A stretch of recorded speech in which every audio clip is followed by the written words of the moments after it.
Hi, this is CinemaStix. I'm Danny Boyd. The Star Wars films are basically silent movies, and they're designed as silent movies.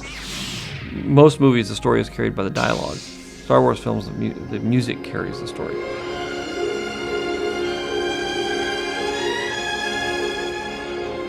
So that the music is extremely important, just as it would be in a silent movie. So today I want to talk about Star Wars and its essence, within a context of film craft and visual storytelling, to look at some of the ways Star Wars can exist, and has existed, meaningfully without a reliance on verbal, comprehensible dialogue.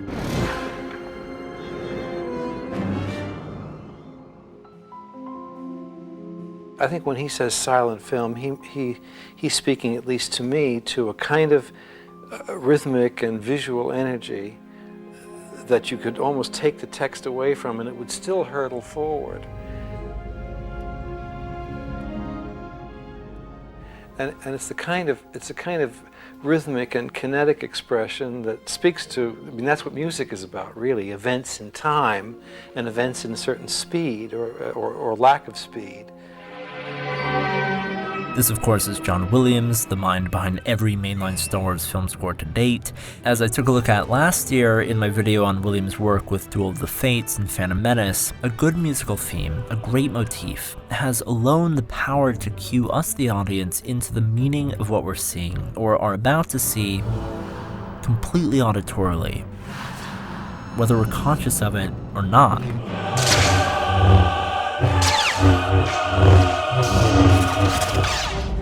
From that first time we hear the Imperial March,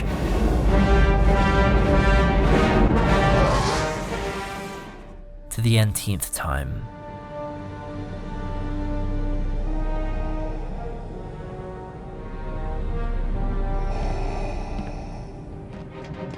And a change in music equally has the power to transition us across characters, locations, or even time, without even breaking stride. There's a lot of very quick transitions in Star Wars. You're moving from scene to scene and scene. It moves very fast. And without that music there to smooth it out and take you from point A to point B in a sort of elegant way, it becomes very jerky and confused, and the story doesn't work very well. The film doesn't work very well. But important as it is, music on its own isn't the end-all solution to creating good rhythm in a film. Meticulously crafted and directed dialogue can, of course, dictate the rhythm of a scene. As John Williams rightly points out, action can govern rhythm, editing and timing can govern rhythm, and Star Wars strives and succeeds to varying degrees in each of these categories. If you watch a lot of video essays on filmmaking, then you're probably already aware of the role editing played in saving the first Star Wars film. Or you might even recognize why this scene from Empire, as just one tiny example, is so brilliant in the way it's edited, in the length of time it holds its shots to build tension in Luke's internal and external struggle, without the need of any dialogue at all. In general, the original trilogy is full of instances like these, of silent conflict, of emotional respite, states of quietness created through micro-editing, through visual language, and through juxtaposition with its higher action scenes. And then, adding to that, the use of music, that connective tissue, that thread to pull together those techniques and create that smooth cohesion.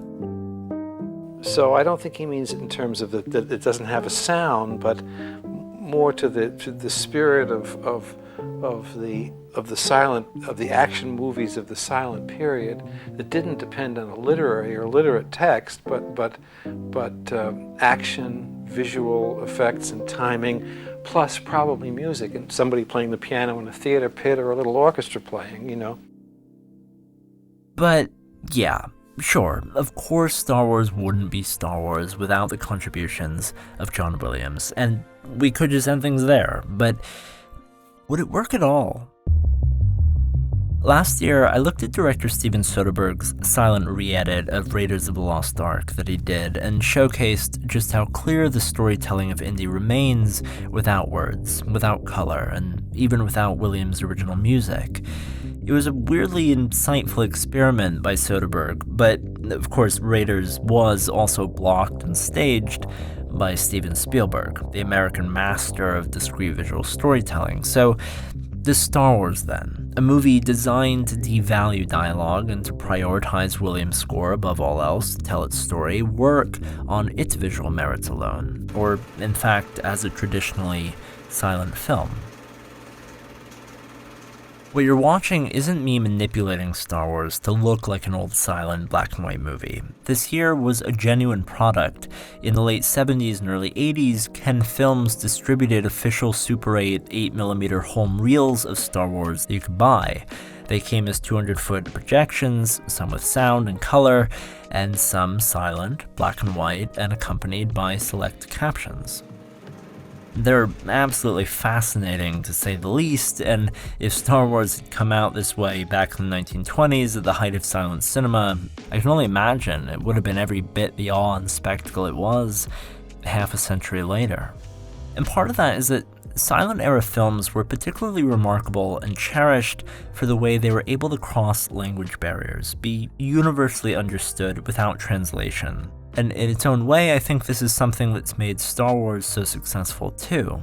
The stories are deeply thematic, symbolic, elemental, really, in their representations of, say, good and evil, dark and light, universally recognized concepts and age-old archetypes and conflicts, presented through physical expression, through characterization, through action, staging, costuming, color, and of course, through music.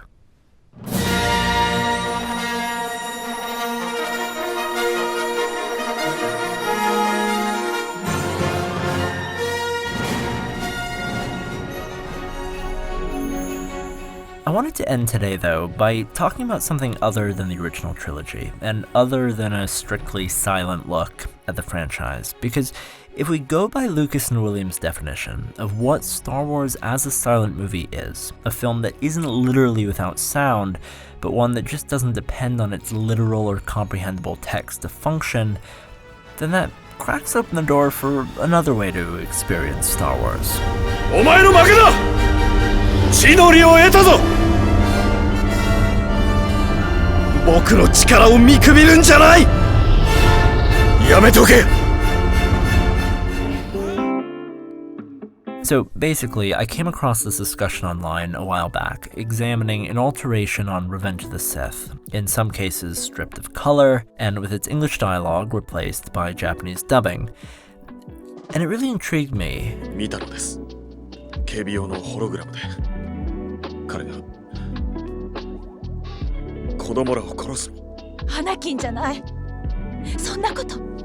As far as the whole black and white thing goes, I would say as a full transformation, it's definitely more effective in some instances than in others.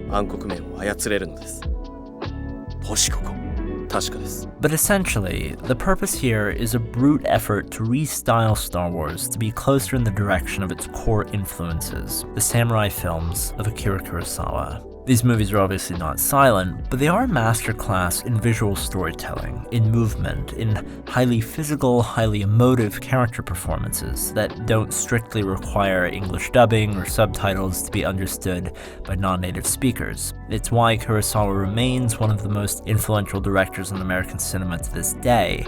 That's the power of movie making that prioritizes dialogue second and seeks out alternative forms of film language to tell its story.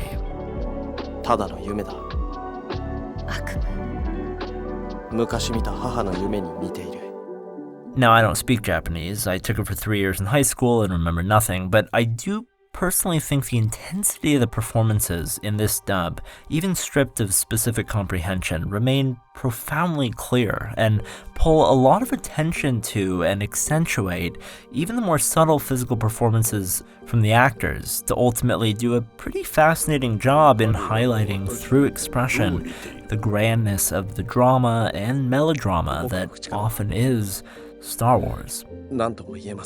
Not just a saga, not just an epic, but a space opera, a grand telling, and one of the greatest universal phenomena in cinema history. But of course, if you truly want to watch Star Wars the silent movie, then, there's only one way, really. I'm Danny Boyd. Thanks for watching.